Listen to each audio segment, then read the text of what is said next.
Good morning, all. Welcome back to political science class, session number 1 of the day. Okay, so the last class we had seen the India's foreign relation, right? Or India's relationship with the rest of the world. So already we studied in the chapter the end of bipolarity, bipolarity. What we learned there? Huh? What we learned there? So after the Second World War, we know that's era of Cold War, Cold War, right? Yes or no? So of that period, the entire world that divided into two blocks. Okay, one is under the control of the USSR, the other is by USA. Okay, at that time, we know that we got independence after 1945, after the Second World War, right? In which year? 1947. Clear. So at that period, both these heads, I mean USA and USSR, they tried to control these newly independent countries by providing economic aid, security and arms, weapons, right? Okay, but our government took a policy. Okay, so at that time we created the foreign policy of India. Okay, tell me, what is that? What is the name of the foreign policy of India at that time? At the time of the Cold War? The foreign policy? Yeah, definitely. Non-alignment movement. Okay, non-alignment. Okay, NAM. Clear? Along with the support of a number of African countries, we created that setup. Okay, clear? Another world order. Okay, just not the what you can say, supporters of US or not the supporters of USSR, and they created the third world. Clear? Okay, so they used the technique. What is that? Moving away from or staying away from these power blocks. Clear? That's what non-alignment movement. So we have to discuss that today. Okay, so yesterday we started the notes there, right? We wrote international context. Okay, the second point, write down. Apart from these factors,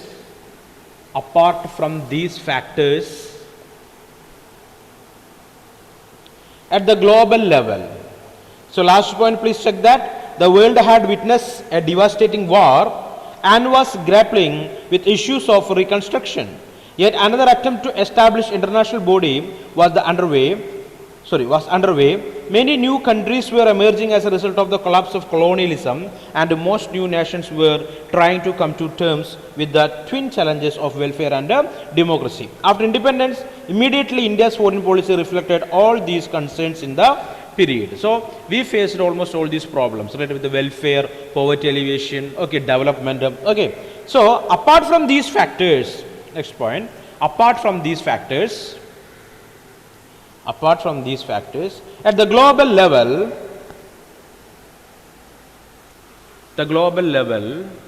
India started participating in the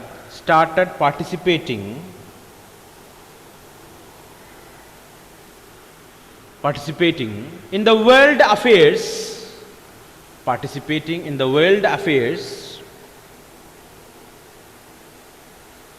as an independent nation state.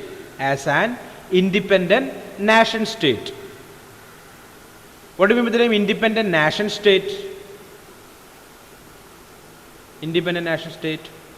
A country, they are following democracy, and it is a republic. Clear or not? A constitution is there. Okay, so it's called to be nation state. State with the overall context,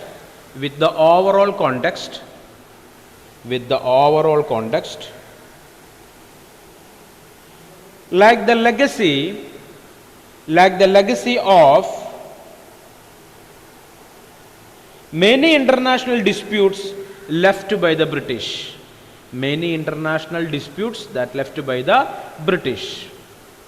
Okay,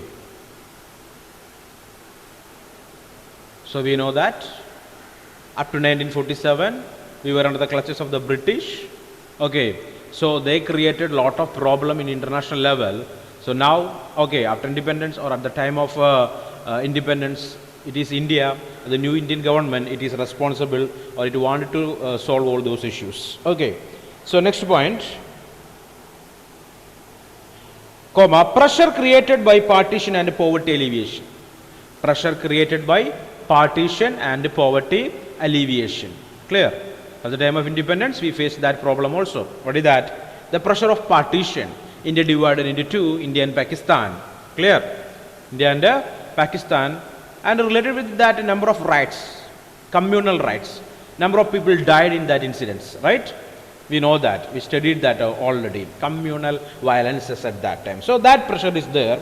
Not only that, the major three challenges, okay, in which the Indian government give more importance for poverty alleviation. Poverty alleviation. Clear?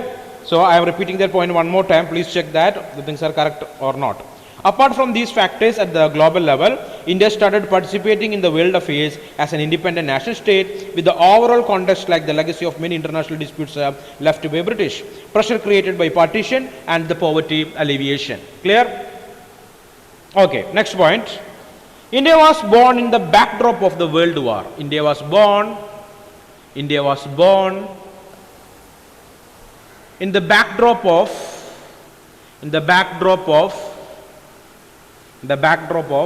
World War II. World War II. Okay, at the backdrop of World War II. Comma, hence it decided to conduct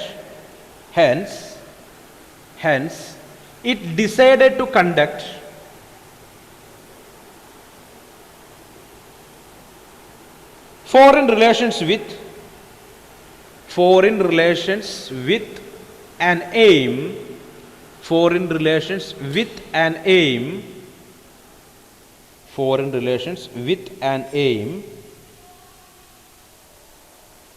to respect the sovereignty, SOVEREIGNTY, sovereignty. Sovereignty means the supreme power of the governments, right?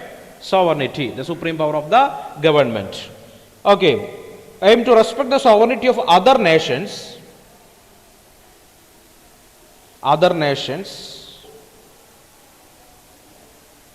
to achieve security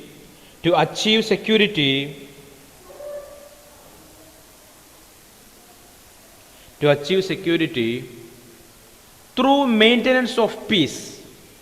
To achieve security through maintenance of peace. Maintenance of peace.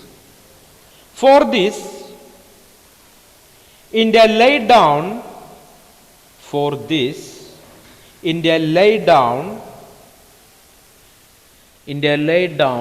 directive principles of the state policy. Directive principles of state policy. Write down DIRECTIVE. Directive principles of the principle of state policy. Just give me a moment. Check the point. Please check the point. So India was born in the backdrop of the World War II, right? Clear? So we got independence after the World War. Okay, so the British government, they lost the power, right? They are no longer able to control the colonies. So we got independence in the year 1947, right?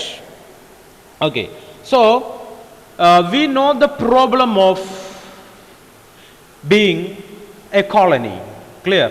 Understand? So the Britishers ruled our country, they looted our country, okay, and they created lots of problems for our country. So India created a foreign policy by keeping all these things in mind. Okay, clear or not? And our foreign policy is to basically the idea of our foreign policy is nothing but respecting the sovereignty of other countries. Clear? Respecting the sovereignty of other countries, which means we are not ready to start a war against other country. Clear or not? Okay, and we always tried to maintaining peace. Clear? So the Indian military or Indian government did not started any war against any other country. Clear or not? So basically we are defending our country. Defense. Clear? Defending from the external invasion. That only. Okay. Next we know that we already studied that. What is that? The first aim is to poverty alleviation, right? Or creating welfare. So that they created a special provision in the constitution termed as the directive principles of the state policy in the article 51 of the Indian constitution. Write down. Directive principles of the state policy in article 51 of the Indian constitution. Article 51. Article 51. So what is this directive principles? So write down directive principles of the state policy. Directive principles of the state policy. Underline. I will say, just write down. Aim to create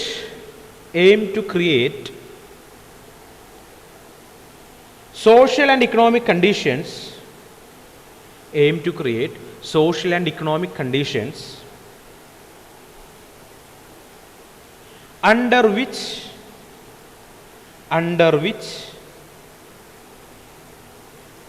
the citizens can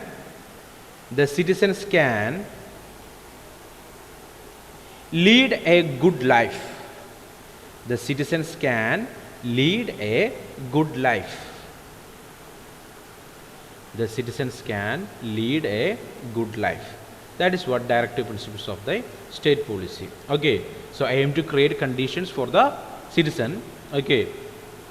Basically developing the economical conditions and social conditions. Clear? That make a good life for the citizens in the country. Okay. Next point.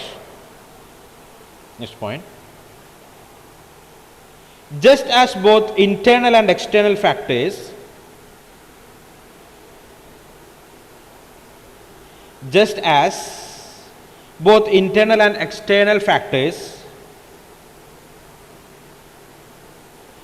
guide the behavior of an individual,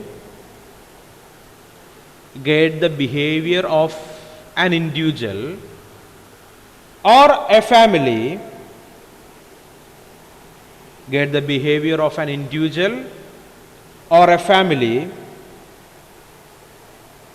both domestic and international,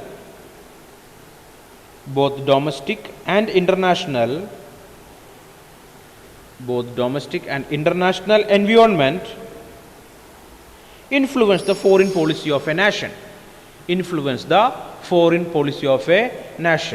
Clear? Is that clear or not? So a country will formulate the foreign policy related with the domestic and international conditions. Clear or not? Domestic and international conditions or situations. Clear? So the conditions outside our home and inside our home will create or make some changes in the behavior of an individual, right? Yes or no? At the same time for a family also. Like that, domestic and international affairs or international condition that existing in the world that influence the foreign policy of a country. Clear? So what do you mean by the foreign policy? Our relationship with the other countries, right? So what type of relationship you have to create with our neighbors or other countries? Neighbors in the sense the neighboring countries or the other countries in the world. That's what foreign policy. What type of relation? Okay. So foreign policy is related with the internal and domestic and international conditions. Okay. Next point. The developing countries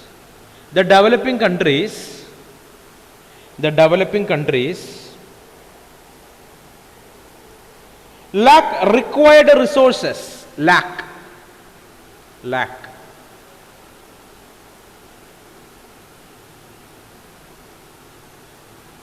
required resources. Lack in the sense not sufficient, not present. That's the meaning. Okay. Lack required resources to effectively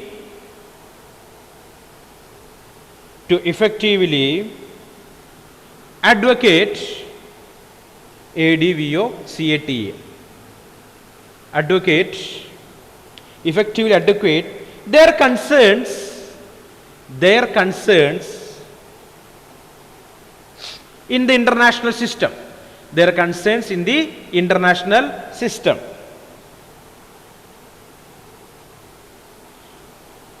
Comma, sorry, full stop.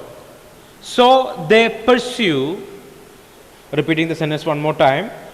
Okay, the developing countries lacking required resources to effectively advocate their concerns in the international system, full stop. So they pursue more modest goals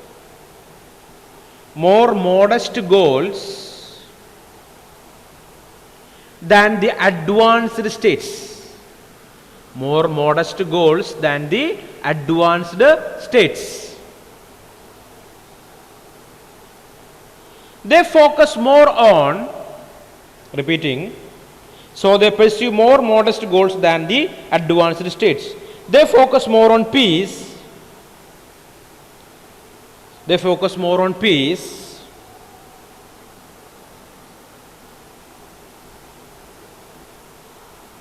and development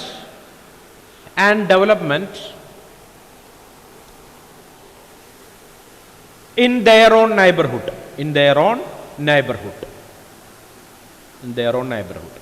So we know that the newly independent country, okay, basically they are facing, or they face lots of problem at that time.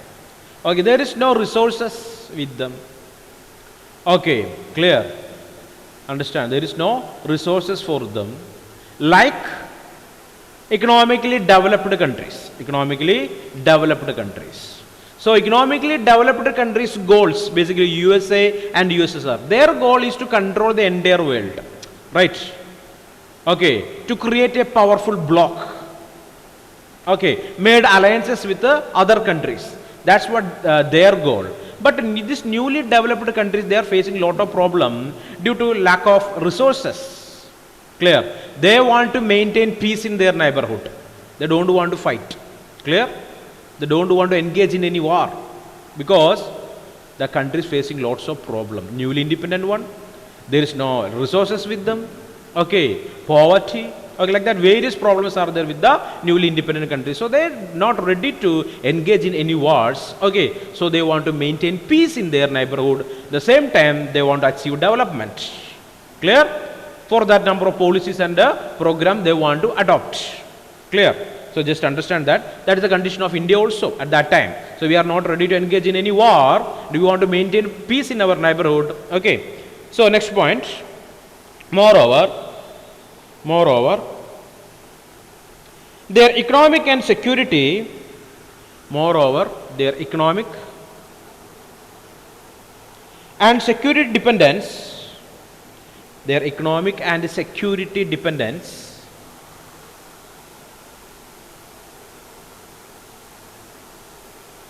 on the more powerful states,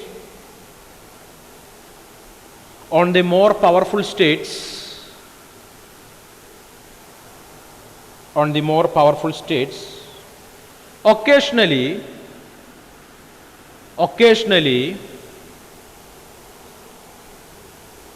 influence their foreign policy. Occasionally influence their foreign policy. Clear? So we know that. So complete the point. Moreover, their economic and security dependence on the more powerful states occasionally influence their foreign policy, which means after the Second World War, number of countries emerged. They got independence, right? Newly emerged countries. Okay, most of these countries accepted number of things, basically economic aid, security and developmental strategies from the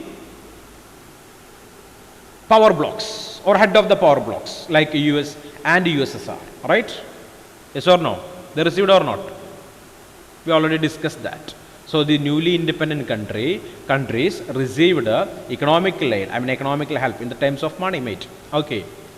Security, okay, arms, developmental strategies from the head of the power blocks. As a result of that, these countries created their foreign policy, okay, in relation with their heads, okay, heads in the sense the powerful countries, okay. Next point, in the period immediately after the Second World War, in the period immediately after the Second World War,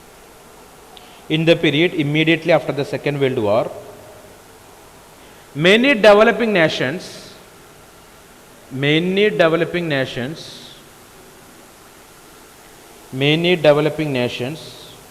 choose to support the foreign policy preference, choose to support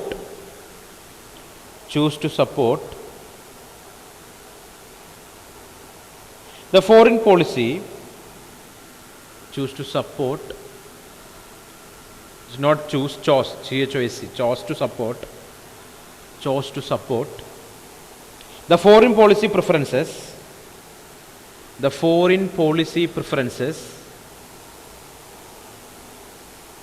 of the powerful countries. So newly independent countries, they received the aid from the developed countries, basically US and USSR, and these newly independent countries created their foreign policy in relation with that countries, the powerful countries or the developed countries. Okay, many developing nations chose to support the foreign policy preferences of the powerful countries who were giving them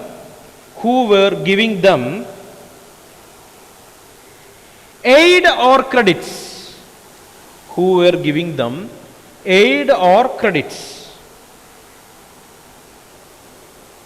full stop. So can you repeat it?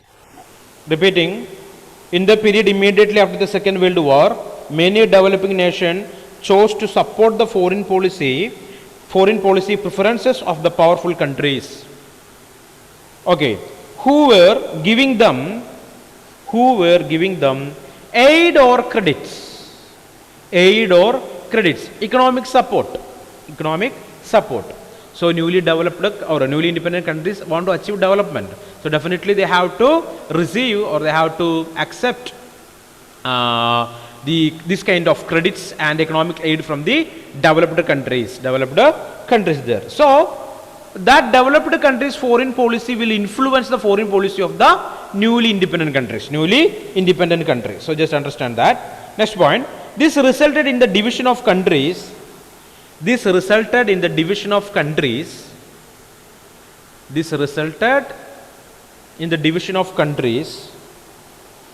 of the world into two clear camps.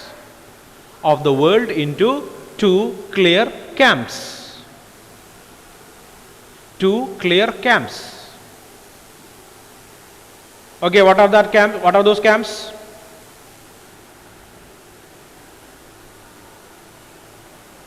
We discuss here two clear camps, and tell me what are those camps? The two alliances. One led by the US, other by the USSR. Okay, the capitalist bloc and the socialist bloc, right? Okay, under the USS and USSR. Sorry, USA and USSR. Okay, so countries the world into two clear camps. One was under the influence of the US, write down. One was under the influence of US. So US provide economic support for number of countries. Okay, arms for number of countries, and it's a security for number of countries. Okay, that provided a security for number of countries. All those countries created their foreign policy, okay, with the influence of United States of America. Okay, so write down. One was under the influence of US and its Western allies. US and the Western allies, and its Western allies. And the other was under the influence of the then Soviet Union, USSR. Clear? So two clear camps. The countries basically accepted the support from, economical support from US, created the foreign policy with the influence of United States of America, and the countries, they received help or credit or economic aid from USSR, created their foreign policy with the influence of, or by the influence of USSR. Okay, so what happened? The world that divided into two clear camps. Two clear camps. One camp is under the US and other camp is under USSR. So one more camp is there, right? It is not a camp. Basically, they are keeping same distance from both these camps, US and USSR. Okay, NAM countries, non-aligned countries. Clear? They are not ready to join with the US bloc or the USSR bloc. Okay. So now just open the textbook, everyone. Your textbook, open it. Okay, and this is the chapter. In this chapter, you can see in the chapter, the first page says that in this chapter we study the story of the relationship between the external and internal politics by focusing on the international context that shaped the India's external relations. Okay, international context. They already discussed that. The environment, domestic environment and international environment will create or will shape the foreign policy of a country. Foreign policy of a country. Okay. The operational principles that inform the country's foreign policy. Clear? The relationship with other countries. Operational principles. Okay. What type of economical system wanted to accept? Okay, that inform the country's foreign policy. The history of India's relation with China and Pakistan. So, history of India's relation with China and Pakistan in the sense, okay, clear, there are number of wars. Okay, so we already mentioned that merely 3 to 5 wars are there. We have to learn in this chapter the relationship of India and what you can say, the relationship between India and China, India and Pakistan. Both we want to learn properly, and the evolution of India's nuclear policy. Nuclear policy. Okay, what do you mean nuclear policy? Already I told you yesterday. What is that nuclear policy? The permission to use nuclear weapons or nuclear weapons. So only very nuclear countries are less in number, right? All the countries are not the nuclear countries. They don't have the nuclear weapons with them. Okay. Clear or not? And today the international organization UNO is trying to reduce the number of these nuclear weapons or making the countries away from creating these nuclear weapons there, right? But India, we created these nuclear weapons, and a number of nuclear arms are there with we people. Okay, and India's nuclear policy, that also we want to learn in this chapter basically. Okay, so you can see here India's external relations, international context, in a international context. Okay, international environment. India was born in a very trying and challenging international context. Okay, the world has witnessed a devastating war, you wrote that, and was grappling with issues of reconstruction. Okay, so India that became an independent country in the year 1947, we know that, 1947, just after the Second World War. So, India faced lot of problem related with this war. India also participated in the Second World War, right? Yes or no? Yes or no? India participated in the Second World War or not? What is the answer? So, it is between 1939 and 1945. Okay. So, before our independence. Okay. So, what is your answer? Was India participating in the World War? Second. No? Yes? No? Yes? Huh? What is that answer? Yes, we are. Clear, we participated. Clear or not? But not the Indian Army, the Royal Indian Army under the British control. Clear? The Royal Indian Army. Clear? Okay, so that's a British Army basically. So they lured us. Okay, they told to us that, the British government told us that time, so you want to participate in the World War, okay, you people want to join in the Royal Indian Army, so after that we will think about the independence. Clear? So the national leaders also are ready for that. Okay, clear? And so number of Indian young people or youngsters, they joined in the which army? Royal Indian Army, okay, and participated in the Second World War. Okay, clear? One side with British, and another group with the Subhash Chandra Bose, right? Right. So we know that Japan arrested a number of the Indian soldiers. Indian soldiers in the sense, the soldiers, they are the part of the British Army. Clear? Japan arrested them and jailed them, imprisoned them in Singapore. Clear? In Singapore, right? And Subhash Chandra Bose started the Indian National Army. You know that? INA, right? That also in Singapore. And he made these prisoners to join in the INA. Clear? So India participated in the Second World War with the side of Britain and with Japan and Germany. Clear? We are the people fought in both sides. Clear or not? So just understand that. Okay, so I want to understand the story of Subhash Chandra Bose and the INA.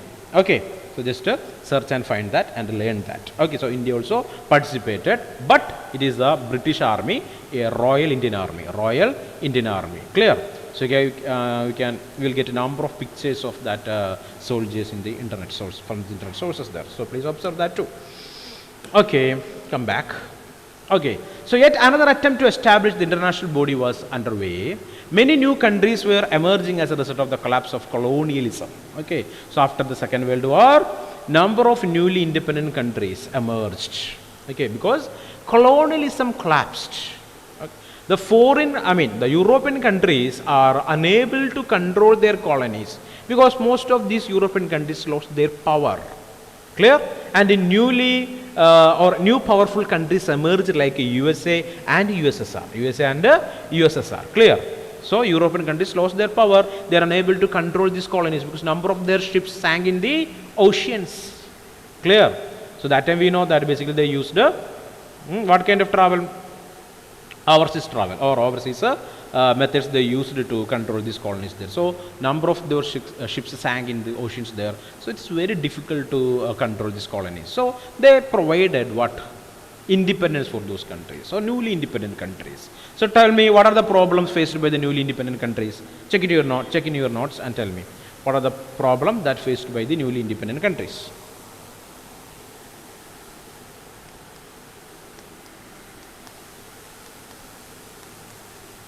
What are the problems?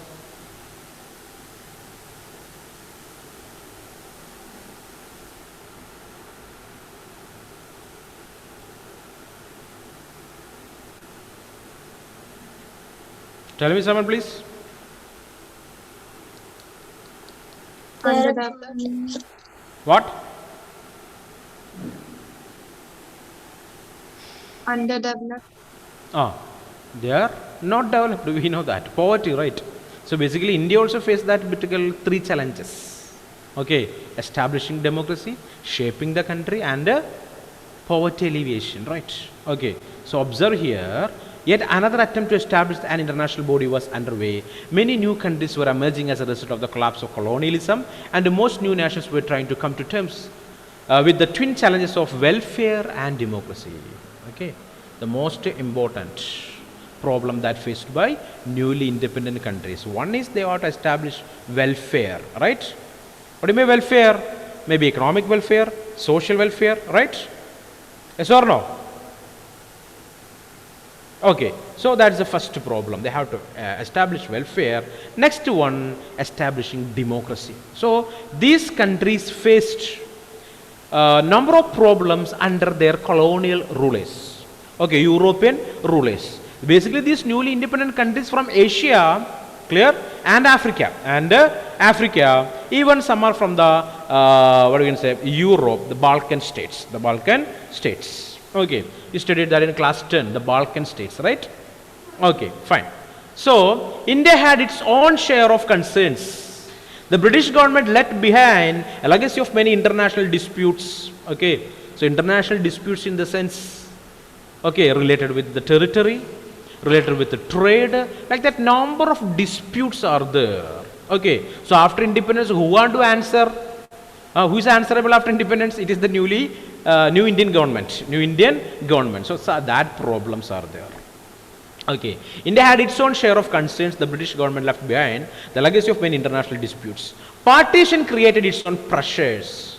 Clear? Partition. So, what is the main problem that created by partition in India? What is the major problem that related with the partition in India? Okay, administrative changes are there. Okay, tell me, Ashwari, what is that? So many riots and many people were Oh, killed. definitely, that's what. Okay, administrative problems are there. The same time, communal violence.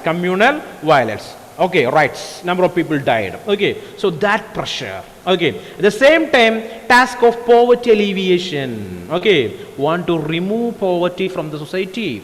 Very difficult task it is. That time we know that India's condition is too bad, very, very bad. Okay, so this was the overall context in which India started participating in the world affairs as an independent national state. That time India started participating in the world affairs as an independent nation. Okay, so newly independent one, so we are able to, or we can participate in the international affairs there. Okay, as a nation born in the backdrop of the World War, India decided to conduct in foreign relations with an aim to respect the sovereignty of all other nations and to achieve security through the maintenance of peace. Okay, so we maintain security by keeping peace with other countries, right? We know that we only independent. Just we got independence from Britain. Okay, and our army, military, and all those things are not that good. Okay, and we are facing the problem of poverty, and it is not at all good to engage in war with any other countries. So problematic it is. Okay, so we maintain peace there. Okay, the aim fine. So today also, we people or India is not ready to start any war with any country there, right? Okay, so we are only defending external aggressions, okay, or external or infiltrations. Okay, we are only defending that. Okay, so sovereignty of all other nations and to achieve security through the maintenance of peace. This aim find an echo in the directive principles of the state policy. I already told you that. What are the directive principles of state policy? What is that? In Article 51 of the Indian Constitution, the directive principles of state policy. Tell me, what is that? Come on. Those are the policies which help the people to lead a good life. Good life. Okay. It is the responsibility of the government to provide socio-economic developmental, to create socio-economic developmental goals. Okay. To make the life of the people in the country safe and secure, and want to improve the standard of living of the people in the country. Clear? That's the directive principles of the state policy. Is that clear? All these points are clear for you? Okay. So, first, international context, this paragraph. Already you wrote that up to here. Okay, so read it, analyze it. You already wrote it. Okay, wrote the same, and read and understand the things there. And we want to use all these notes by observing or analyzing the next topics. Okay, clear? So it's time to wind up. Only one session is there today, right? Okay, okay. So thank you guys. We will meet on the next class.